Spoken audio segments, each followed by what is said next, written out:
वंदे दोस्तों, वाक्षी के समृद्ध भारत विजन के अंतर्गत मैं वरुण कुमार आपका हार्दिक अभिनंदन करता हूं। जब बच्चों से जुड़ी हुई चीज़ें आती हैं तो हम बहुत ज़्यादा प्रिकॉशन यूज़ करने लग जाते हैं। हम हमेशा चाहते हैं कि बच्चों के साथ में चाहे खाने के चाहे उनके शरीर पर लगाने के लिए कोई भी उत्पाद अगर हम मार्केट से ले रहे हैं तो वो 100% सेफ होने की हम गारंटी लेते हैं।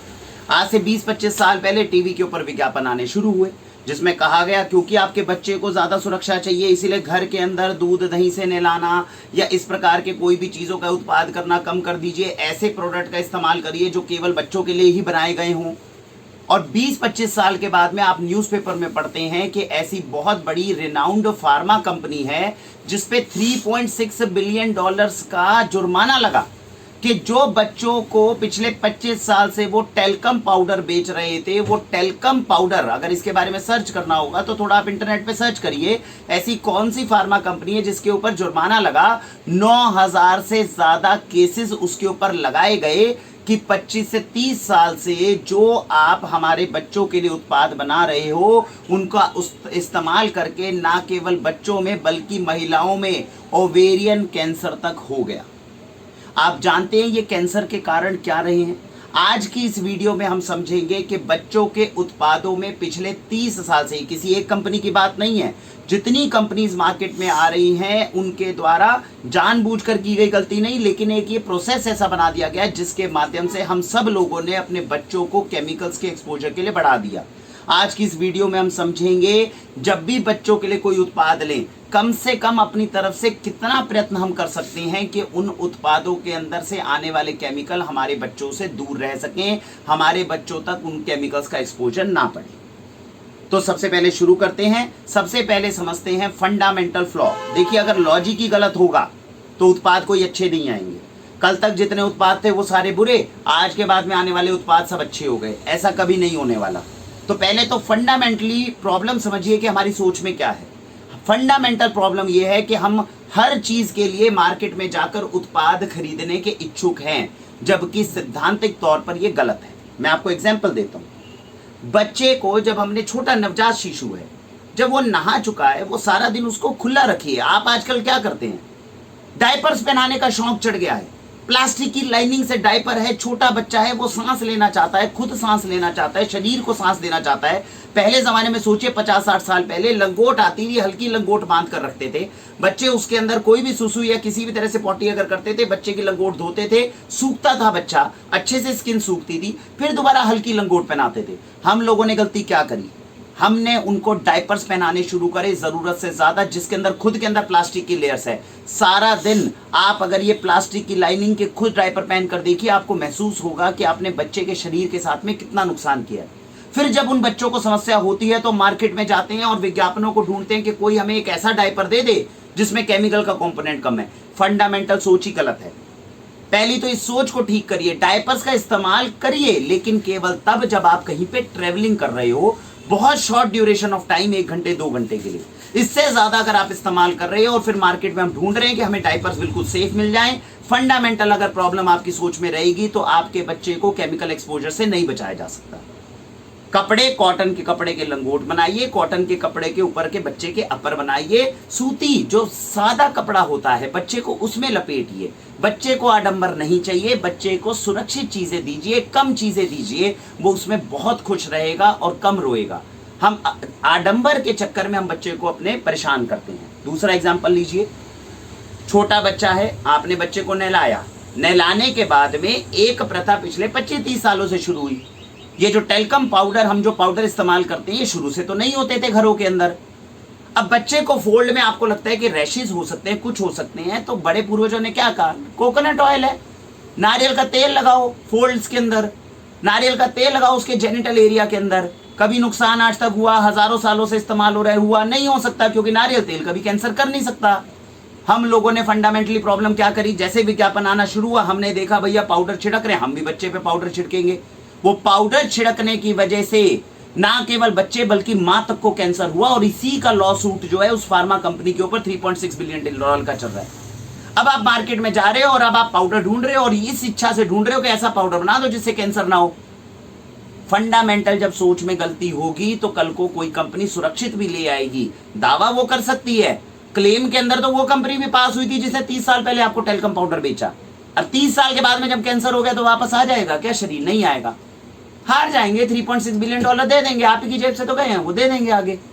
फंडामेंटल सोच गलत है। जिस चीज की बच्चे को जरूरत नहीं है, हाथ जोड़कर विनती है, वो उसके लिए मत खरीदिए। कम चीजें खरीदेंगे, भारतीय संस्कृति में जुड़े रहेंगे। तो इन चीजों का ध्यान रखना है। पहली चीज, अगर नवजात शिशु के लिए आप उत्पाद लेना चाहते हो तो ये सोचो, घर के अंदर जो मेरी चीजें हैं उनका इस्तेमाल करना है। बाजार की चीजें कम से कम लेनी है, चाहे वो ऑर्गेनिक भी क्यों ना हो। तो फंडामेंटल लॉजिक सबसे पहले लगाइए। तो अब हम समझते हैं कि जो उत्पाद अभी तक का विज्ञापन या विज्ञान जहां तक पहुंचा है वो क्या है, और अगर हम बच्चे के लिए उत्पाद इस्तेमाल करना ही पड़े तो कितनी मात्रा में, किस तरह का उत्पाद हम इस्तेमाल कर सकते हैं, इसके बारे में अपने को जानकारी मिलेगी। तो समझते हैं, मार्केट से जब भी हम अपने बच्चों के लिए उत्पाद खरीदते हैं, अभी तक 2021 तक ऐसे कौन कौन से केमिकल्स हैं जो आइडेंटिफाई हुए हैं जो बच्चों के लिए हानिकारक हो सकते हैं। उत्पाद खरीदते वक्त कम से कम ये केमिकल्स हमारे बच्चों के प्रोडक्ट में ना हो, इसका ध्यान रखने की हम कोशिश करेंगे। अब समझेंगे, सबसे पहले सुबह जब बच्चे को नहलाना है, या फिर सबसे पहले समझिए, सबसे पहले तो क्या करते हैं, बच्चे की मालिश करते हैं। अभी मालिश कैसे बच्चे की करनी है, अगर आपको ये जानकारी चाहिए हो, बहुत सारे आजकल परिवार हैं, माता पिता से, नाना दादी से टूट गए हैं, दूर शहरों के अंदर रह रहे हैं, बच्चे की मालिश करते हुए डरते हैं। नीचे डिस्क्रिप्शन में हमने वीडियो लिंक दिया हुआ है किस तरह से बच्चे की आप मसाज और बच्चे को नहलाना चाहिए। तो निडर होके, थोड़े डर को खत्म करके अच्छे से बच्चे की मालिश करिए। सुबह सवेरे 8 बजे तक बच्चे की धूप के ऊपर, 7 बजे से 8 बजे की जो धूप है, बहुत बढ़िया धूप होती है, मौसम बहुत अच्छा होता है। जो नॉर्मल, बहुत ज़्यादा सर्दियां हो तो 10-11 बजे, और नहीं तो नॉर्मल मौसम में 7 से 8 बजे तक आप बच्चे की मालिश अच्छे से बैठकर करिए। मालिश करने के लिए 2 विकल्प हैं, मार्केट में आने वाले ब्रांडेड मसाज ऑयल और नेचुरल मसाज ऑयल। तो पहला क्या है, सोच को बदलिए। जब प्राकृतिक चीज हमें मिल सकती है तो मार्केट वाले प्रोडक्ट को क्यों ले, चाहे वो ऑर्गेनिक भी क्लेम क्यों ना कर रहा हो। अभी मैं आपको इस वीडियो में बताऊंगा 100% ऑर्गेनिक अगर क्लेम करने वाले भी लोग हैं, वो भी आपको 100% ऑर्गेनिक नहीं दे सकते। ये फंडामेंटल फार्मेसी में पॉसिबल ही नहीं है। तो पहली कोशिश क्या करनी है, जो अपने घर में उपलब्ध है, जो नेचुरल है, जो सामने निकली हुई चीज है, उसका इस्तेमाल करिए। तिल का तेल लीजिए, नारियल का तेल लीजिए। तिल का तेल, अगर हल्का सा ठंडा मौसम हो जाए तो तिल के तेल के साथ में मालिश कर दो, इससे बढ़िया कुछ नहीं। नहीं तो सरसों के तेल के साथ में, ऑलिव ऑयल के साथ में, या कोकोनट ऑयल के साथ में बच्चे की मालिश अच्छे से की जा सकती है। तो इस प्रकार से बच्चे की मालिश के लिए नेचुरल ऑयल का इस्तेमाल करें और अच्छे से करें। करने की विधि हमने डिस्क्रिप्शन के अंदर भी आपको बताई हुई है, वहां से आप ये जानकारी ले सकते हैं। बच्चे की मालिश कर दी, 15-20 मिनट आपने बच्चे को आराम से थोड़ा सा शांत होने दिया, क्योंकि गर्मी उत्पन्न होगी मालिश करने के बाद, तो बच्चे का शरीर का तापमान फिर नॉर्मल पे आना चाहिए। उसके बाद में बच्चे को गुनगुने पानी से नहलाना है। अब नहलाने के लिए नेचुरल चीजें बहुत होती हैं। क्या नेचुरल चीजें होती थी पहले, बेसन के साथ में दही वगैरह घोलकर इसके साथ में नहलाया जा सकता है। ये नेचुरल चीजें हैं जिससे घर में नहाया जाता है। लेकिन अगर आपको लगता है कि नहीं, इससे नहीं सफाई हो रही है, मन को संतुष्टि नहीं हो रही, विज्ञापनों की छवि एक दिमाग में बनी हुई है कि नहीं हमें मार्केट का उत्पाद ही इस्तेमाल करना है, तब आते हैं साबुन। अब सुंदर दिखने वाले जो साबुन है, साबुन सुंदर दिखे या कैसे दिखे वो मैटर नहीं करता, अंदर क्या डला हुआ है वो ध्यान रखना है। तो उसके अंदर आपको एक चीज ये ध्यान रखनी है, उसमें इस्तेमाल क्या क्या एक्चुअल हुआ है। विज्ञापन में केवल दूध दिखाया जाता है, दूध एक्चुअल मेरे साबुन में कितना डला है पता होना चाहिए।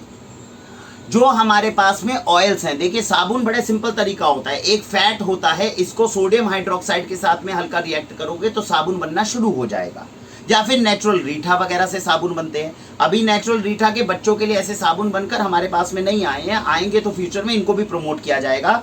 बहरहाल जिस साबुन को हमने सिलेक्ट किया है उसके अंदर बकरी का दूध एक्चुअल डलवाया जाता है ताकि दूध की मात्रा उसमें बढ़ सके। नेचुरल वेजिटेबल से निकले हुए जो ग्लिसरीन है, फूलों से, पत्तियों से ग्लिसरीन की मात्रा बढ़ाई जाती है ताकि बच्चे के लिए सेफ हो जाए। और जितने तेल हैं वो इतने हाई ग्रेड के तेलों का इस्तेमाल होना चाहिए। जब हम इतना कर देते हैं और हल्के से सोडियम हाइड्रोक्साइड के साथ में उसको मिलाते हैं तो साबुन बनना शुरू हो जाता है। एक नॉर्मल प्रक्रिया है जो हमें बचपन में सीखने को मिली थी। तो इस तरीके से बनने वाले हाई क्वालिटी साबुनों का ही इस्तेमाल करना चाहिए। विज्ञापन अगर आया है और उसके ऊपर, उन साबुनों को अवॉइड करें जिनके अंदर बहुत ज्यादा खुशबू हो।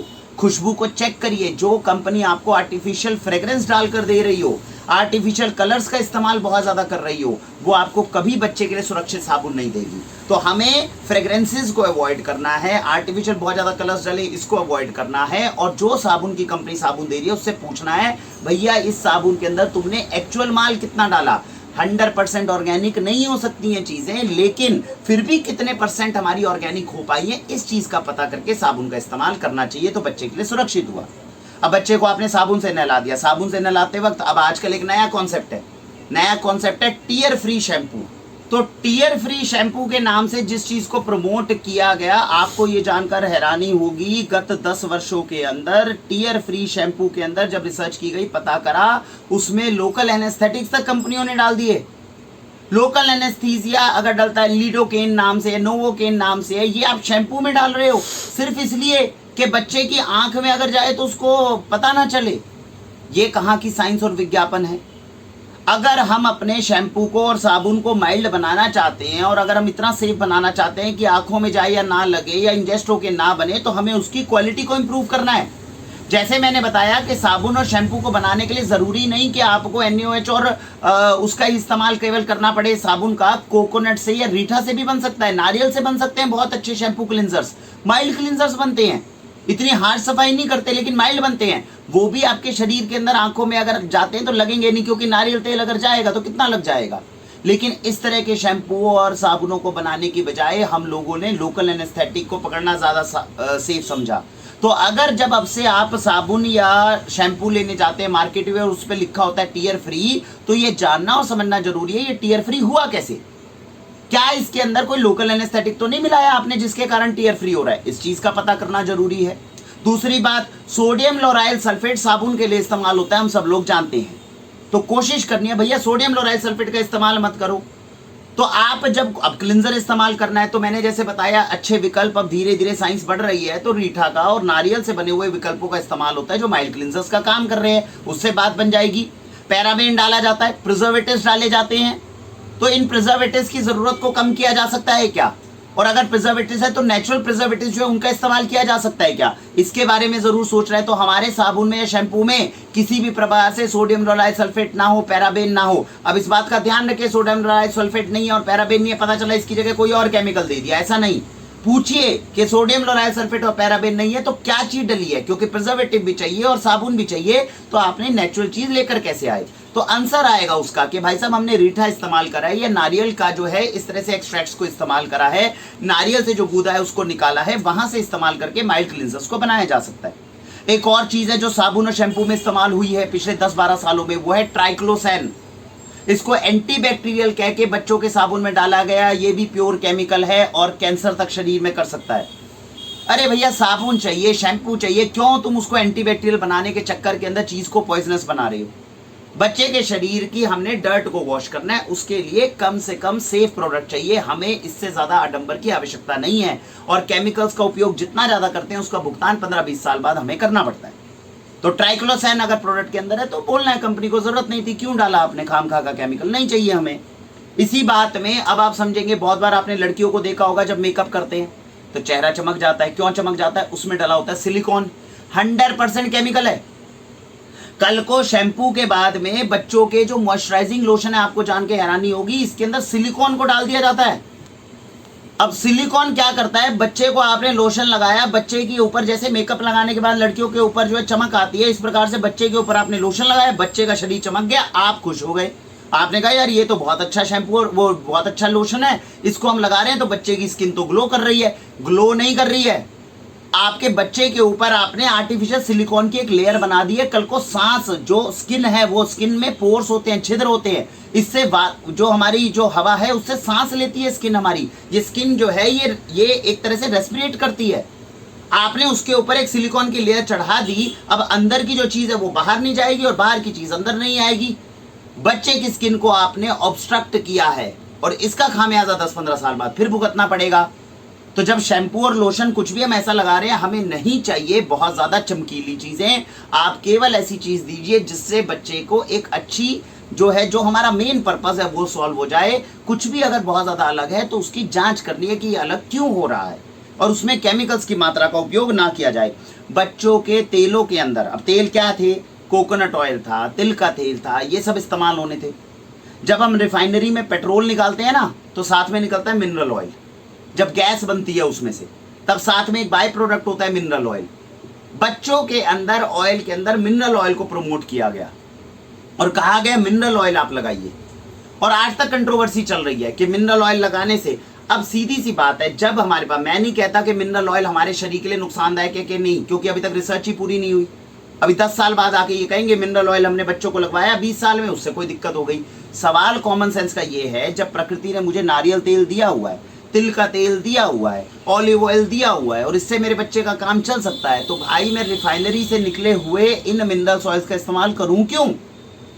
जब उसके बिना काम चल सकता है तो उसके बिना काम चलाओ। रिसर्च के अंदर 10-15 साल बाद आ गया कि मिनरल ऑयल हमने आपके बच्चों को लगाया था, जैसे 25 साल बाद अभी वो कंपनी अपना जुर्माना भर रही है, वैसे मिनरल ऑयल वाली कंपनी भर्ती मिलेगी। आपके बच्चे के अंदर कोई दिक्कत आएगी, आपका बच्चा गिनी पिग की तरह इस्तेमाल हो गया। तो 1000 साल से जो इस्तेमाल हो रहा है उसको पकड़िए ना, जो नई चीज आई है अभी 30 साल के अंदर, उसको क्यों इतना ज्यादा हमने प्रमोट करना है? तो मिनरल ऑयल के बने हुए तेलों को थोड़ा कम करना। नेचुरल ऑयल है, आर्गन ऑयल है, बादाम का तेल है, ऑलिव ऑयल है, ये सारी नेचुरल चीजों से निकलते हैं जो हजारों सालों से हम खा रहे हैं। इन तेलों से ही बच्चे की केवल मालिश करना, ऐसा हमें प्रयास करना चाहिए। इसके बाद में आपका आता है पाउडर, ये रहा टेल्कम पाउडर। जरूरत नहीं थी, जैसा मैंने वीडियो की स्टार्टिंग में कहा, खामखा में छिड़के जा रहे। बच्चे को नहलाना है, नहलाने के बाद में कॉटन के साफ तौलिए से बच्चे को आराम से पहुंचिए। अगर गर्मी है तो पंखे के नीचे रखिए, सर्दी है तो वैसे ही आराम से बच्चा जो है ठीक होगा। हल्का हल्का तेल जो है, नारियल तेल शुद्ध लीजिए ऑर्गेनिक, और बच्चों के फोल्ड्स में लगा दीजिए हल्का हल्का। बच्चे को रैशेस होंगे नहीं। रैशेस होने के रीजन क्या है उसको पकड़ना है। हम क्या कर रहे हैं, पहले तो बच्चे को डायपर पहना रहे हैं जबरदस्ती, अब उसके ऊपर पाउडर भी छिड़क रहे हैं। उस पाउडर के अंदर एस्बेस्टोस पाया गया पिछले 15 साल में। जब माँ ने बच्चे को छिड़का तो माँ ने भी इनहेल किया, बच्चे ने भी इनहेल किया, और एस्बेस्टोस इनहेल करने की वजह से लंग कैंसर हो गए। अब ये 20 साल की रिपोर्ट है जिसका खामियाजा भुगत रही है कंपनियां। अब सवाल इसमें यही आता है, भैया ये पाउडर तुमने शुरू किया क्यों? एक तो 150 रुपए खराब करे अपने, पता नहीं 350-400 रुपए भी खर्च होते हो इस पे। तो हल्का सा नारियल तेल जो था वो उनके फोल्ड्स में बच्चे को लगाना था। बच्चे को केवल कॉटन के कपड़े में ही, थोड़ा थोड़ा ढीले कपड़ों में रैप करिए केवल, और बच्चे को आराम से खेलने दीजिए। इतना सा काम हमें करना था। ज्यादा समझदारी दिखा के हमने बच्चे के लिए और अपने लिए, दोनों के लिए समस्याओं को खड़ा कर दिया। तो क्या हमें रैश क्रीम की जरूरत है? क्या नहीं है, रैश होने ही नहीं देंगे, रैश होने नहीं देंगे। और अगर रैश हो भी गया तो नारियल तेल लगा लगा के ठीक करेंगे, रैश क्रीम को लगा के ठीक नहीं करेंगे। फंडामेंटल फ्लो अपनी सोच को ठीक करना है। और इसी तरीके से पाउडर है, जरूरत है क्या? नहीं है। फिर भी अगर लगता है कहीं बाहर जा रहे हो और किसी वजह से जरूरत है, तो याद रखना है पाउडर टाल्क फ्री होना चाहिए। टाल्क का मतलब क्या है? मैग्नीशियम और सिलिकेट से बनता था ये टाल्क जो पाउडर था। अब आपने जब छिड़का बच्चे पे, 3 चीजें छिड़क दी। एक तो मैग्नीशियम छिड़क दिया जो केमिकल में मिलता है, जो नॉर्मल मैग्नीशियम मार्केट में है। दूसरा आपने उसमें सिलिका छिड़क दिया, और तीसरा डाल दिया उसमें एस्बेस्टोस। तीनों को बच्चा, स्किन भी इनहेल कर रही है, मैं भी इनहेल कर रहा हूं, कैंसर ही तो होगा। क्या कर सकते थे? अब ये कंपनी जो है जो लेकर आई है, इसने थोड़ा सा दिमाग लगाया, क्योंकि अब विज्ञान जो है थोड़ा आगे बढ़ रहा है, तो इन्होंने कहा सर टाक को इस्तेमाल नहीं करेंगे। तो हमने पूछा क्या इस्तेमाल करोगे? क्या सर मक्की का आटा इस्तेमाल करेंगे, हम जितने भी स्टार्च, जो कॉर्न स्टार्च है, आलू से स्टार्च निकालेंगे उसको इस्तेमाल करेंगे। तो फिर हमने कहा कि ठीक है चलो, कोई एक अच्छी चीज है, कम से कम आप थोड़ा सेफ बना रहे हैं। लेकिन फिर पहली बात को बताऊंगा, कंपनियां कितना भी अच्छा ऑर्गेनिक को कितना प्रमोट क्यों ना कर ले, 100% ऑर्गेनिक कॉस्मेटिक्स नहीं बन सकते। उनको सेफ करने के लिए 70% तक, 80% तक अच्छे इंग्रेडिएंट का इस्तेमाल हो सकता है, लेकिन वो 100% सेफ नहीं बन सकते। तो पहला सिद्धांत है, हमारे घर में नेचुरल चीजों का इस्तेमाल करो। बच्चों को ज्यादा उत्पादों की आवश्यकता नहीं है, उनके लिए ज्यादा उत्पाद मत खरीदो। फिर भी अगर आपको लगता है विज्ञापन की छवि अच्छी है और मेरी वीडियो उस छवि को नहीं हटा पा रही और बच्चों के लिए उत्पाद लेने हैं, तो जितनी चीजें मैंने आपको बताई है इनका ध्यान रखकर बच्चों के लिए उत्पाद खरीदिए। उनका भी एप्लीकेशन बच्चे के ऊपर कम से कम ही करिए, तो फिर हमारे बच्चे स्वस्थ रहेंगे और केमिकल के लिए एक्सपोजर जो है वो हमारा कम हो पाएगा। तो कुल मिलाकर जो भी हम प्रोडक्ट लेते हैं बच्चे के लिए, नहलाते वक्त साबुन, शैम्पू आपको जरूरत थी, शैम्पू वही बालों पे लग जाता है, वही बॉडी पे लग जाता है, या फिर बॉडी वॉश बोल दो। अच्छा ये भी एक मार्केट है, पहले बच्चे के लिए बॉडी वॉश अलग बनाया जाएगा और शैम्पू अलग बनाया जाएगा। छोटा सा सिर है बच्चे का, छोटा सा शरीर है, अब शरीर के ऊपर आप बॉडी वॉश लगा ले और सिर के ऊपर शैम्पू लगा ले। सिर के ऊपर बाल हैं क्या बच्चे के? नहीं है। वही एक बॉडी वॉश होता है, वो पूरी बॉडी को कवर कर लेगा। तो पहले 6-7 महीने, 8 महीने के लिए तो आपको बेबी के शैम्पू की आवश्यकता ही नहीं है, केवल बेबी वॉश लेना चाहिए, उससे बच्चे को नहला देना चाहिए। अगर आपको सेफ चीज चाहिए, साबुन लेंगे तो मैंने आपको बता दिया चीजों का क्या ध्यान रखना है। बच्चे को आए रैप करा, रैप करने के बाद हल्का सा नारियल तेल लगा दिया, पाउडर की आपको आवश्यकता नहीं है। और मसाज ऑयल भी जो है वो भी नेचुरल ऑयल है। बच्चे के लिए उत्पाद की आवश्यकता ही नहीं है। वीडियो तो हम आपको इन सारी चीजों से बचाने के लिए कर रहे हैं। उत्पाद तो गिने चुने 2-3 ही लगते हैं बच्चे पे, और उतने ही लगाइए। इससे ज्यादा ना तो पैसा बर्बाद करिए और ना बच्चों के ऊपर केमिकल एक्सपोजर करिए। बच्चों के वाटर वाइप्स आते हैं, है ना, वाइप्स आते हैं बच्चों को साफ करने के लिए। तो क्या करना है, अगर घर के अंदर थोड़ी सी मेहनत करके कपड़े धो सकते हैं तो कॉटन के कपड़े का इस्तेमाल करिए। फिर भी आपको लगता है वाइप्स का इस्तेमाल करना है, तो वाइप्स में प्लास्टिक नहीं होना चाहिए। वाइप्स आपके बायोडिग्रेडेबल होने चाहिए। इसलिए नहीं कि एनवायरनमेंट के लिए बायोडिग्रेडेबल चाहिए, बायोडिग्रेडेबल होगा तो वो चीज ऐसी होगी जो बच्चे के ऊपर प्लास्टिक का प्रभाव कम करेगी। तो वाइप्स के अंदर कम से कम ये ध्यान रख सकते हैं, किसी भी उत्पाद में किसी भी तरह के आर्टिफिशियल फ्रेग्रेंसेस या कलर नहीं होने चाहिए। इन चीजों का ध्यान रखना है। और मेरे जितने उत्पाद बनते हो उनके अंदर कितने परसेंटेज इंग्रेडिएंट ऑर्गेनिक है, नेचुरल है, ऑर्गेनिक सर्टिफाइड है, इस चीजों को चेक करिए। जो कंपनियां इतनी मेहनत करके चीज बनाती है उनके उत्पाद को फिर भी 70 से 80% तक सेफ माना जा सकता है। तो हमें उम्मीद है कि आज की इस वीडियो में हम ये क्लैरिटी आपको देने के लिए कामयाब हुए होंगे। मेरे हिसाब से अगर नवजात शिशु के लिए, बच्चों के लिए आप किट खरीद भी रहे हो, साबुन जरूरत नहीं है क्योंकि आपका बेबी वॉश है, एक बॉडी वॉश ही आपका शैम्पू का, साबुन का सबका काम कर देगा। कोकोनट ऑयल जरूर रखो अपने घर में बच्चे को लगाने के लिए। तिल का तेल मालिश के लिए आप रख लो, इतना पर्याप्त है। डायपर्स अच्छी कंपनी के लीजिए, और आजकल ऑर्गेनिकली प्रोड्यूस डायपर्स भी आ रहे हैं। हम भी कोशिश कर रहे हैं, आज की वीडियो में मैं सम्मिलित नहीं कर पाया, तो कोशिश मेरी यही है कि अगर ऐसे डायपर्स आएंगे तो उनको प्रमोट किया जाएगा, कभी कभार के लिए इस्तेमाल करने, नहीं तो कॉटन के ही लंगोटों का इस्तेमाल करें। वाइप्स का इस्तेमाल करें तो 100% बायोडिग्रेडेबल रहे। मेरे हिसाब से इतना पर्याप्त है, इससे ज्यादा प्रोडक्ट की आप लोगों को आवश्यकता नहीं है। कम उत्पाद को लेकर इस तरह से बच्चों को अगर हम मदद करते हैं तो मेरे हिसाब से हम एक्सपोजर से उनको बचाने में कामयाब हो जाएंगे। तो नीचे डिस्क्रिप्शन के अंदर लिंक्स जितने हम दे देते हैं उन सभी को आप जरूर देखिए, और उससे हम करते हुए बच्चे को 8-10 महीने तक, 1 साल तक इन्हीं उत्पादों की आवश्यकता, इससे ऊपर उत्पादों की आवश्यकता नहीं होगी, ऐसी हमारी सोच है। भारत वंदे मातरम।